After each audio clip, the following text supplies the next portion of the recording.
ప్రభువునందు ప్రియమైనటువంటి సహోదరి సోదరులకు హృదయపూర్వక వందనాలు. మన దేవుడు మనల్ని ప్రేమించి మన సజీవులుగా ఉంచి మరొక ఆదివారము మనము ఆయనను ఆరాధించడానికి మనకు అనుగ్రహించిన దాన్ని బట్టి దేవునికి కృతజ్ఞతాస్తుతులు చెల్లిందాము. ఈ ఆరాధన మన జీవితాల్లో చాలా ప్రాముఖ్యమైంది. ఆరాధనను మనమెవ్వరము కూడా నెగ్లెక్ట్ చేయకూడదు. ఎందుకు అంటే వారానికి 7 దినాలు మనకి దేవుడు అనుగ్రహించి వారానికి మొదటి దినమైనటువంటి ఆదివారము 2 గంటలు మనము దేవునితో గడపడానికి చాలా ఆలోచిస్తూ ఉన్నాము. అలా కాకుండా మన ప్రతి ప్రయత్నము ప్రతి విధమైనటువంటి చింతను పక్కకు పెట్టి మనము ఆరాధనలో ముందుకు వెళ్ళడము అనేటువంటిది చాలా ప్రాముఖ్యము. దేవుణ్ణి ఆరాధించకపోతే మనము ఇంకెవరిని ఆరాధిస్తాము? దేవునితో సమయం గడపకపోతే ఇంకెవరితో గడుపుతాము? పరలోకంలో యుగయుగాలు మనము దేవునితో సహవాసం చేయాలనేటువంటిది మనకున్నది. ఈ భూలోకంలో మనము వారానికి 2 గంటలు ఇవ్వలేకపోతే ఆ యుగయుగాల యొక్క ప్రాప్తి మనం ఏ విధంగా పొందగలుగుతాము? ఈ భయము మనకు ఉండాలి. భయము లేకపోయినప్పుడు రక్షణ అనేటువంటిది విశాలంగా మనకు దొరకదు. కనుక దేవుని రక్షణ విషయంలో మనము భయము కలిగి ముందుకి సాగాలి. ఈ ఆదివారము నేను ఎన్నుకున్నటువంటి ప్రసంగము లేక వాక్యము ఏమిటంటే ప్రేయర్ చేంజెస్ థింగ్స్. ప్రార్థన విషయములను మారుస్తుంది. ప్రార్థన అనేటువంటిది ఎంత ప్రాముఖ్యమైనదో మనకు బైబిల్ గ్రంథంలో ప్రభువు చేసి చూపించాడు. ఆయన ఖాళీ సమయము దొరికినప్పుడల్లా ప్రార్థన చేసి తండ్రికి ఈ భూలోక సమస్యలన్నిటినీ తండ్రి ముందు పెట్టేవాడు. ఆయన దేవుడై ఉండి లోకరక్షకుడై ఉండి ఒక ఉన్నతమైన సింహాసనాన్ని గౌరవిస్తూ ఉన్నాడు. అలాగనే మన ప్రభువైన క్రీస్తు మనకు అనుగ్రహించినటువంటి రక్షణలో మనము కూడా ఆయన వైపుకు చూసి మనము ప్రార్థన ద్వారా ఆయన్ని మహిమపరిచి ఘనపరచవలసినటువంటి భాగ్యము మనకు ఉన్నది. ఫిలిప్పీలకు రాసిన పత్రిక 4వ అధ్యాయము 6 నుండి 7 వచనాలు మన సహోదరుడు చదివి వినిపించారు. దేనిని గూర్చియు చింతపడకుడి వద్దంటున్నాడు. ఏ విషయంలోనూ మీరు చింతపడకండి. క్రైస్తవుల విశ్వాసం ఏమిటంటే నాకు గొప్ప ఆదరణకర్త, గొప్ప దేవుడు నాకున్నాడు. నేను ఏ విషయమైనా ఆయన దగ్గరకు వెళ్ళి నేను చెప్పుకోగలిగినటువంటి స్వాతంత్ర్యం నాకు ఉంది. ఆయన ఆత్మను నాలో ఉంచుతూ ఉన్నాడు. కనుక నేను ఏ విషయమైనా ఆయనకు చెప్పుకోగలను. నాకంటే ఆయనే నా సమస్యలను మంచిగా పరిష్కరించగలడు. నాకంటే ఆయనే మనుషులను మార్చగలడు. ప్రభువు కూడా యోహాను సువార్త 6వ అధ్యాయంలో తండ్రికి అప్పగిస్తూ ఉన్నాడు. తండ్రి బోధింపనిదే ఎవడూ నేర్చుకొనలేడు, తండ్రి పిలువనిదే ఎవడునూ నా యొద్దకు రాడు. ఈ మాటలు మనం ఆలోచించినప్పుడు ఒక క్రైస్తవ జీవితానికి ఎంత ప్రాధాన్యత ఉన్నదో, ప్రార్థన ద్వారా యేసు పాదముల యొద్దకు లేక తండ్రి పాదముల యొద్దకు మనం వెళ్ళడం అది చాలా ఉన్నది. చింతించుట వలన ఎవడును తన ఎత్తును మూరుడు పెంచుకొనలేడు. కనుక యావత్తు చింతను ఆయన మీద వేయమంటున్నాడు. ప్రతి విషయంలో ప్రార్థన విజ్ఞాపనముల ద్వారా, విజ్ఞాపన వేరు, ప్రార్థన వేరు. కుర్రవాళ్ళు మన దగ్గరకు వచ్చి, డాడీ నాకు ఐస్ క్రీమ్ కావాలని మామూలుగా అడుగుతాడు. ఇప్పుడు ఐస్ క్రీమ్ లేదని మనం అంటాం. అక్కడి నుంచి మారం చేసి అడుగుతాడు, ప్లీజ్ ప్లీజ్ అంటాడు.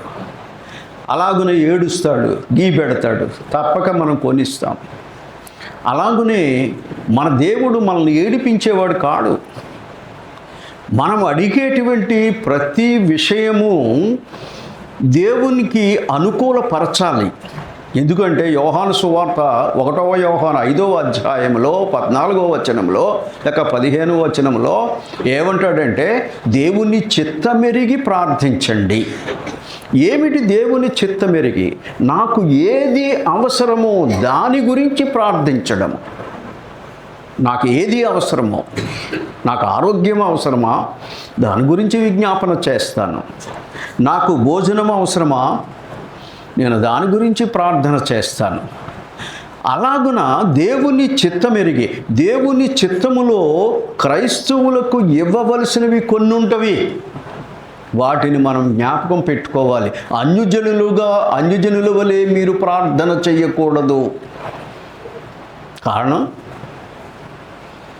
వాళ్ళు అత్యాశాపరులై మెప్పు కొరకు అడుగుతూ ఉంటారు, సుఖభోగముల కొరకు అడుగుతూ ఉంటారని యాకోబు చెప్పాడు.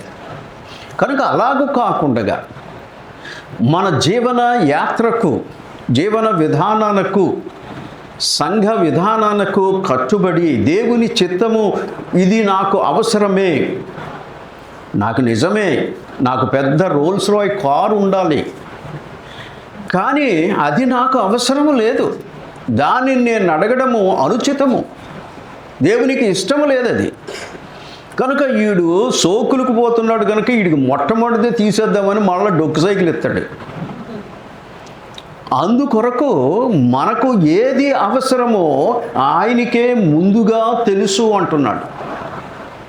మీ తండ్రికి ముందుగా తెలుసు. కనుక ఆ అవసరతను తీరుస్తాడు. ఆ అవసరతను ఆయన మనకు ఇస్తాడు. కనుక మనము విజ్ఞాపనల ద్వారా కృతజ్ఞతతో మీ మనవిని దేవునికి తెలియచేయుడి. అప్పుడు సమస్త జ్ఞానమునకు మించిన దేవుని సమాధానము, సమాధానము అంటే ఏంటంటే, ఆయన మనకు చేయగలిగినటువంటి విధానంలో మనము ఏ విధముగా దేవునిని రిప్రజెంట్ చేసుకుంటున్నామో మన హృదయంలో, దేవుని చిత్తాన్ని అంగీకరిస్తున్నామా, దేవుని జ్ఞానాన్ని మనం ఆశిస్తున్నామా? ఇలా కాకుండా నేను నా జీవితాన్ని నేను జీవిస్తాను, దేవా నాకు ఇది ఇచ్చే అనడం అనేటువంటిది సభ్యత కాదు. అలాగున అడగవద్దంటున్నాడు. అప్పుడు సమస్త జ్ఞానమునకు మించిన దేవుని సమాధానము క్రీస్తు యేసునందు మీ హృదయములను మీ మనసులను కాపాడును. మనకు ఏదైతే మన హృదయమందు మన మనస్సునందు ఆశిస్తున్నామో అది దేవుని చిత్తానుకూలమైనది అయినప్పుడు ఖచ్చితంగా ఆయన చేస్తాడట. మార్పు యొక్క శక్తి మనము అధిగమించలేని కొండలను, మొండి అలవాట్లను లేదా తీవ్రమైన ఆందోళనను ఎదుర్కొన్నప్పుడు, మిలిటరీలో ఒక ఆజ్ఞ ఉంటుంది. ఆ సుబేదార్ కానీ లేదా మేజర్ కానీ అంటాడు, ఒరే నువ్వు వెళ్ళి ఆ బస్తాను ఇలా తీసుకురా అంటాడు. అది పెద్దదే, కానీ వీడు నేను తేలేను అనకూడదు. అంటే అది నేరం మిలిటరీలో. వీడు వెళ్ళి ట్రై చేసి వాడి శక్తికి మించిందైతే అప్పుడు వచ్చి చెప్పాలి. కనుక మానవుడు దేవుడిచ్చినటువంటి జ్ఞానములో, ఆ పరిశుద్ధతలో తన కార్యములను సహజంగానే నెరవేర్చుకుంటూ, ఒకవేళ కష్టమైనటువంటి బండ లాంటివి, కొండ లాంటివి ఏవైనా ఉంటే వాటిని అడగమంటున్నాడు. తర్వాత ఒకటి చింతించడము లేక ఫిర్యాదు చేయడము రెండవది, లేదా మూడు మనమే విషయాన్ని సరిదిద్దడానికి ప్రయత్నించడము మన మొదటి సహజ ప్రవృత్తిగా ఉంటుంది. మనమట చింతిస్తామట, లేదు అంటే అధికారుల దగ్గరకో ఎవరి దగ్గరకో పోయి ఫిర్యాదులు చేస్తామట. మన సొంత జ్ఞానముతో మనమే దీన్ని సరిదిద్దేసుకుందాము అనేటువంటి విషయాన్ని అంటున్నాడు. అలాగే చెయ్యకు. నీవు ముందుగా దేవుని దగ్గర పెడితే దేవుడు నీకు ఖచ్చితంగా ఆలోచన ఇస్తాడు. ఆ ఆలోచన పట్టుకొని నడు. కానీ మన మొరను విని స్పందించే దేవునికి మనము సేవిస్తున్నామని వాక్యము మనకి గుర్తు చేస్తుంది. మనకి ఎవరైతే కార్యక్రమాలని చేస్తాడనే ఆశ ఉంటుందో ఆయనకట మనకి వాక్యం చెబుతుంది. మొట్టమొదటి గుండగా ఏమంటాడంటే, మీరేమి చేసినను సమస్తము దేవుని మహిమార్థమై చేయుడి. సులువుగా చిక్కులు పెట్టు ప్రతి భారము నుండి మిమ్ములను తప్పించువాడైనటువంటి ప్రభువైన యేసునందు విశ్వాసముంచి ఆయన వైపుకు పరిగెత్తండి. ఇవన్నీ కూడా ప్రార్థనకు ముందుగా మనము అలవర్చుకోవలసినటువంటి విషయాలు. ప్రార్థనలోనో లేకపోతే ప్రార్థన అయిపోయే కాదు, ప్రార్థనకు ముందుగా మనము అలవర్చుకోవాలి.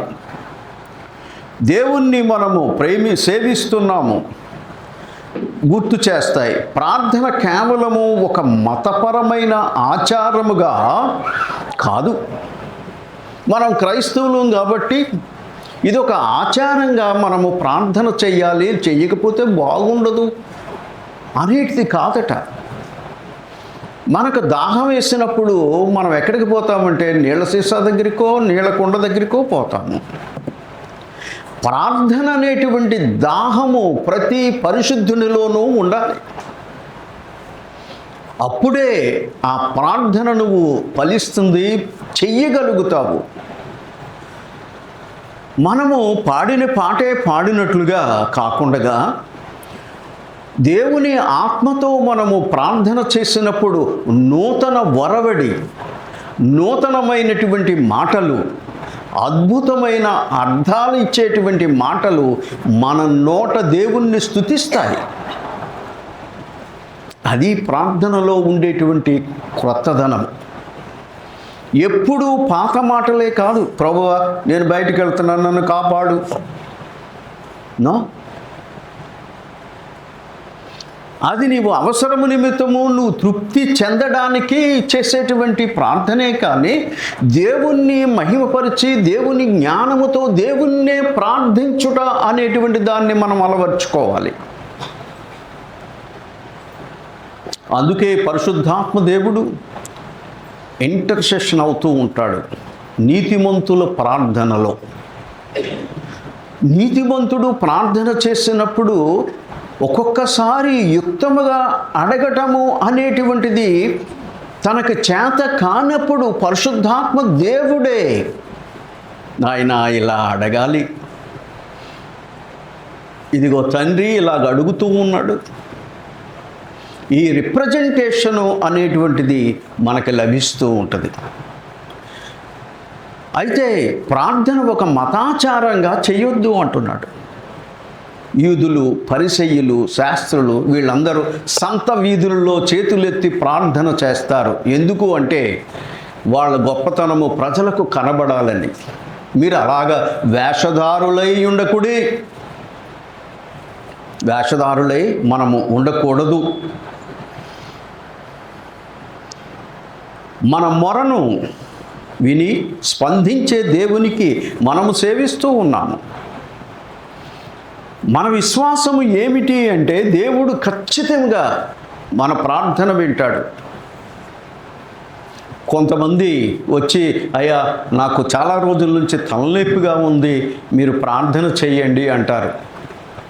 లేదంటే వేరే కారణం చెప్తూ ఉంటారు. వాళ్ళ విశ్వాసం ఏమిటి అంటే సహోదరుడు చెప్తే, సహోదరుడు ప్రార్థన చేస్తే నాకు ఈ బాధ పోతుంది అని. అయితే వాళ్ళు చేస్తే పోదా? ఇదే ఇక్కడ ఉన్నటువంటి సమస్య.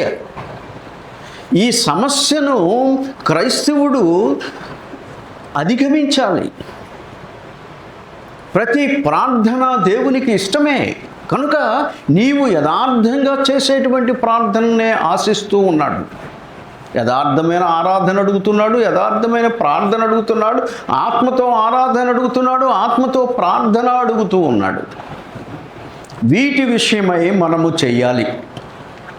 అది పరిస్థితులను మార్చే ఒక గొప్ప అవకాశము. పరిస్థితులను మార్చేస్తుందట ప్రార్థన. హృదయాలను మెత్తపరిచేటువంటి ప్రార్థన మరియు ప్రార్థన చేసే వ్యక్తిని పరివర్తన చెందించే ఒక ఆధ్యాత్మిక ఉత్ప్రేరణ. ప్రార్థన చేసే యొక్క వ్యక్తి యొక్క హృదయాన్ని ప్రేరేపించేటువంటి ఉత్ప్రేరణ. కొంతమందికి గుండె జబ్బు వస్తుంది, వాళ్ళకి ఒక బ్యాటరీని ఇన్సర్ట్ చేస్తూ ఉంటారు. ఎందుకు అంటే అది లెక్క ప్రకారంగా ఆ బ్యాటరీ యొక్క సహాయంతో ఆ గుండె కొట్టుకుంటూ ఉంటుంది, అప్పుడు వాడు బ్రతుకుతాడు. అలాగనే ప్రార్థన అనేటువంటి ఉత్ప్రేరణ మనలను నిర్జీవము కాకుండా జీవము కలిగిన వారుగా ఉంచడానికి. ప్రార్థన లేనప్పుడు నిర్జీవులం అయిపోతాము. దేవునిలో ఉండేటువంటి ఆసక్తిని కోల్పోతూ ఉంటాము. దేవుణ్ణి ఆరాధించేటువంటి సమయానికి మనము ప్రాముఖ్యత ఇవ్వము. కారణం ఏమిటంటే ఆత్మ అంతే. అందుకే అంటున్నాడు, ఆత్మను ఆర్పుకుడి. మనలో దేవుని ఆత్మ ఉత్ప్రేరణ ఉండాలి. రేపు ఆదివారమునకు నేను ఎలాగూ సిద్ధపడాలి అనేటువంటి ఒక ఆలోచనను మనం ఎప్పుడూ కలిగి ఉండాలి.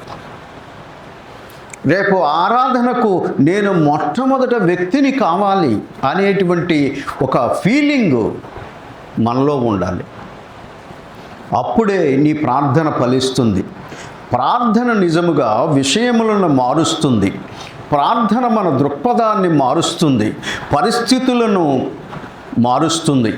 మన మనసును తరచుగా పరలోకముతో అనుసంధానము చేస్తుంది. ఎప్పుడైతే మన ప్రార్థన సిన్సియర్ అయ్యిందో, ఎక్కడికి అంటే మన ప్రార్థన పరలోకానికి అనుసంధానం అయిపోతుంది, అంటే మమేకమైపోతుంది. విగ్రహారాధికులు వాళ్ళ విగ్రహాల ముందు అగరత్తులను పెడతారు.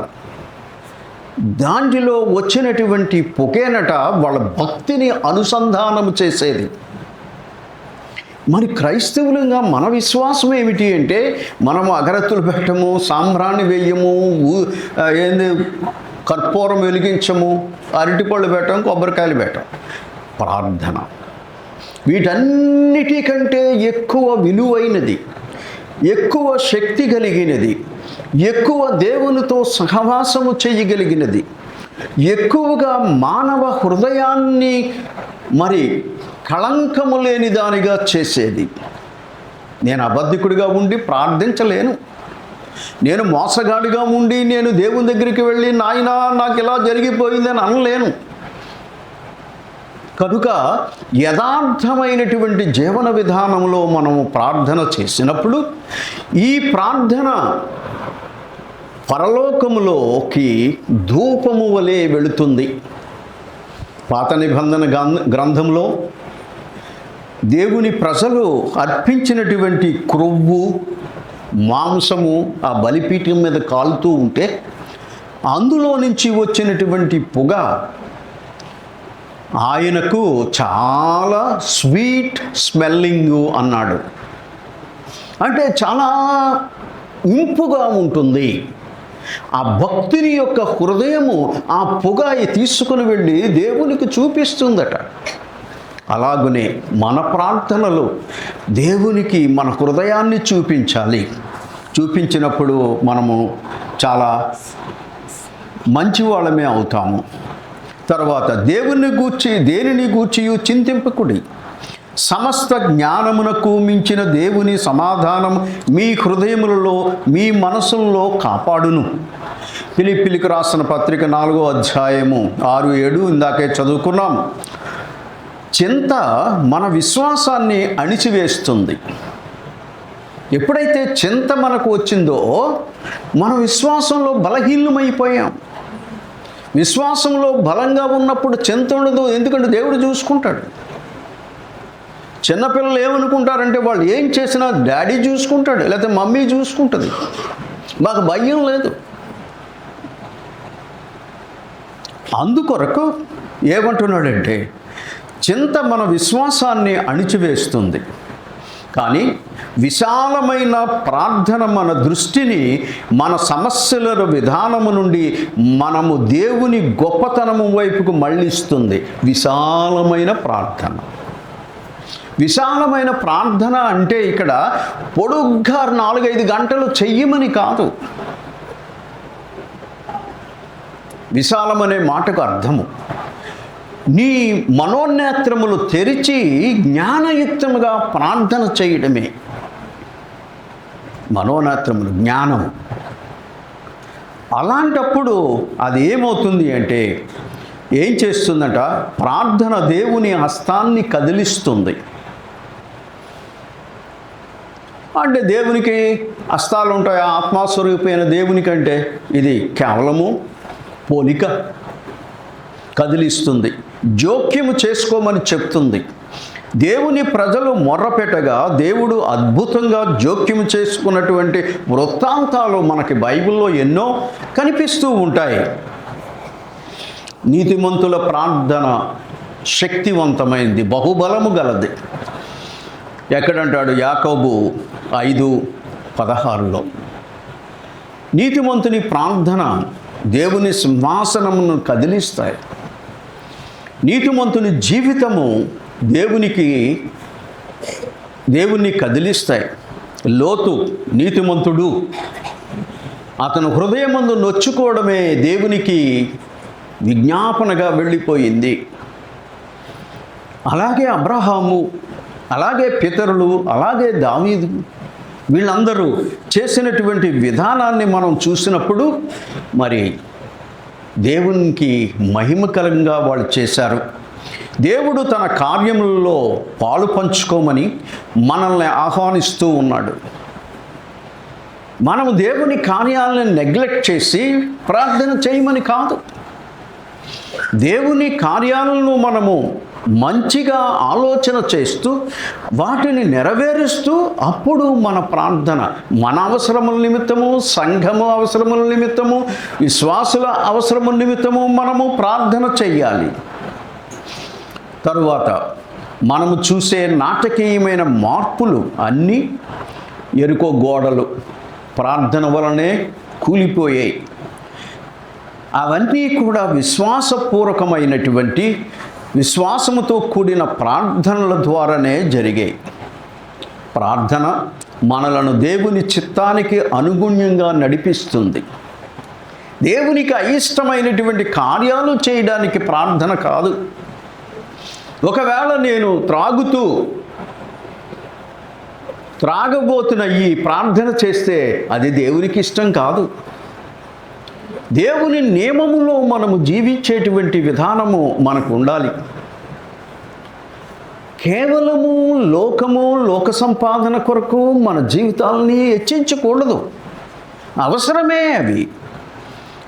మనం లోకంలో సంపాదించుకునేటువంటి ధనము మనకు, మన గృహానికి, మన బిడ్డలకు, వారి జీవితాలకు అవసరమే. ప్రభువే వాక్యమే చెప్తుంది, తండ్రులు ఆస్తులు సంపాదించి తమ బిడ్డలకు ఇయ్యవలెను.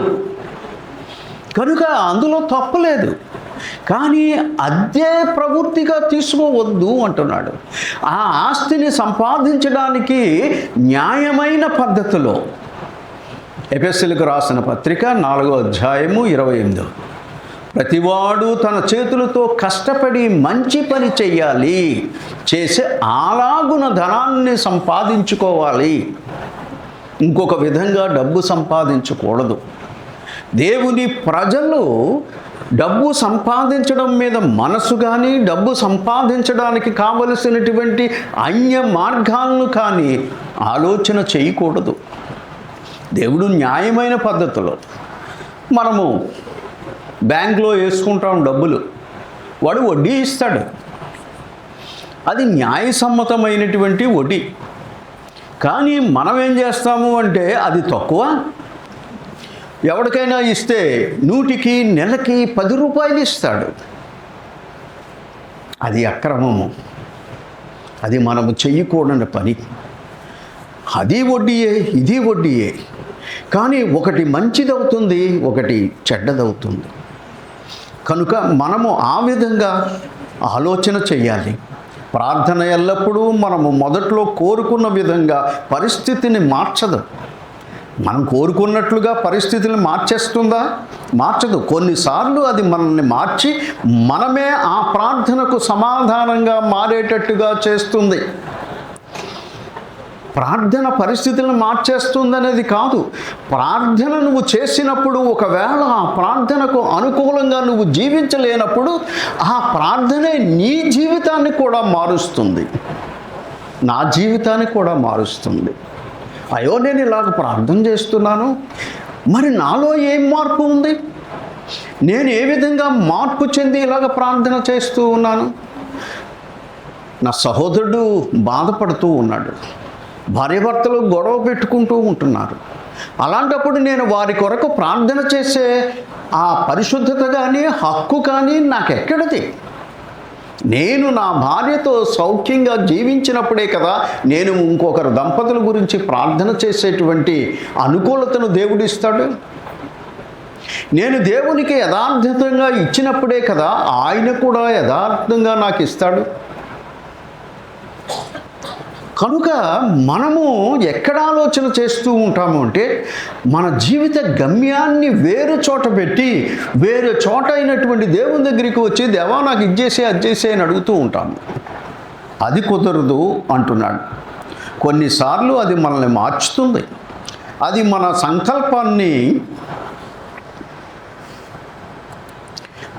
సంకల్పాన్ని ఆయనకు అప్పగించడము, ఆయన సంపూర్ణమైన సమయాన్ని మరియు జ్ఞానంపై నమ్మకం ఉంచడము. దేవునిని నమ్మాలట. ఎబ్రీ 11వ అధ్యాయము 6వ వచనములో, ఆయన యొద్దకు వచ్చేవాడు, ఆయన ఉన్నాడు, నీవు ఆయన అడుగువారికి నిశ్చయముగా అనుగ్రహిస్తాడు కదా అనేటువంటి దానిని మనము నమ్మాలి.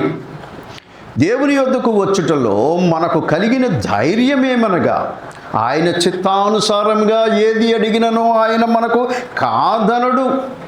1 యోహాను 5:14. కనుక ప్రభావితమైనటువంటి ప్రార్థన అంటే మనకు కావలసినవి పొందడానికి దేవుణ్ణి బలవంతం చేయడం కాదు. ఉపవాసం ఉండిపోతారు, భౌతికమైన విషయాల కొరకు ఉపవాసం ఉండి ప్రార్థన చేస్తారు. ఆత్మ సంబంధమైన విషయాల కొరకు ఉపవాసం ఉండలేరు. ఆత్మ సంబంధమైన విషయము నాది కాదు అనుకుంటాను, లోక సంబంధమైన విషయాలు నావి, అందుకు నేను ఉపవాసం ఉండి దేవునితో పోరాడతాను. దేవుడు నాకులాంటి బలహీనుడు కాదు, ఆయన జ్ఞానవంతుడు, ఉన్నతమైన సింహాసనం మీద ఆసీనుడైన వాడు, నీతి న్యాయములను జరిగించువాడు. కనుక ఆయన ఏం ఆలోచన చేస్తూ ఉంటాడంటే, నా ప్రార్థనలో ఎంతటి పరిపక్వత, యథార్థము, పరిశుద్ధత ఉన్నదో ఆయన ఆలోచిస్తూ ఉంటాడు. ప్రియ సోదరీమణులారా, ఆలోచన చెయ్యండి. దేవునికి మన హృదయాన్ని ఎలాగ ఇచ్చి ప్రార్థన చేస్తూ ఉన్నాము? దేవునికి ఏ విధంగా మనము మన ప్రార్థనలను అప్పగిస్తూ ఉన్నాము. కనుక పట్టుదలతో కొనసాగాలనేటువంటి పిలుపు యేసు తన శిష్యులకు వారు ఎల్లప్పుడూ ప్రార్థన చెయ్యాలి. ఎఫెసీ పత్రిక 6వ అధ్యాయము 18వ వచనములో ఆత్మ కలిగిన వారై ప్రార్థన చేయండి ఎల్లప్పుడూ. కనుక నువ్వు ఆత్మతో ప్రార్థన చేసినప్పుడు అది దేవునికి ఎంతో ప్రీతికరము, ఇష్టము, దాన్ని నెరవేరుస్తాడు. ఆత్మ లేకుండగా మానవ స్వభావంతో భౌతికమైన ఆశలతో నువ్వు ప్రార్థన చేసినప్పుడు అది నెరవేర్చబడదు. మనం అనుకుంటున్నాం మనం బాగానే ఉన్నామని. అన్ని జనులు బాగానే ఉన్నారు, వాళ్ళు చక్కగా ఇల్లు కట్టుకున్నారు, చక్కగా ఉంటున్నారు. కానీ మన జీవన విధానము, మన గమ్యము వేరు. ఏమిటి అంటే తిరిగి రానయ్యున్నటువంటి ప్రభువుని ఎదుర్కొనేటువంటి శక్తివంతమైనటువంటి పరిశుద్ధత మనకు ఉండాలి. వాళ్ళకది లేదు, వాళ్ళది కోరుకోరు. యేసు వాళ్ళకి ఏమీ సంబంధం లేదు, అందుకు వారు చేయరు. మన అవసరాలను దేవుని వద్దకు తీసుకొని వచ్చినప్పుడు మనము దేవుని సహాయాన్ని పొందుతాం. మీ జీవితము, మీ కుటుంబము లేదా మీ సమాజము మార్పును చూడాలనుకుంటే మీరు దానిని దేవుని వద్దకు తీసుకురావాలి. నా భర్త మారలేదు, నా పిల్లలు మారటం లేదు, నా చుట్టూ ఉన్న సమాజం మారటం లేదు అని మనము ఆలోచించడమే కాదు, వాటి కొరకు ప్రార్థన చేసినప్పుడు దేవుడు నీతిమంతుడు, ఆయన ఖచ్చితంగా మనకు సహాయం చేస్తాడు. కేవలము తేలికైన విషయాల గురించి మాత్రమే ప్రార్థించకండి.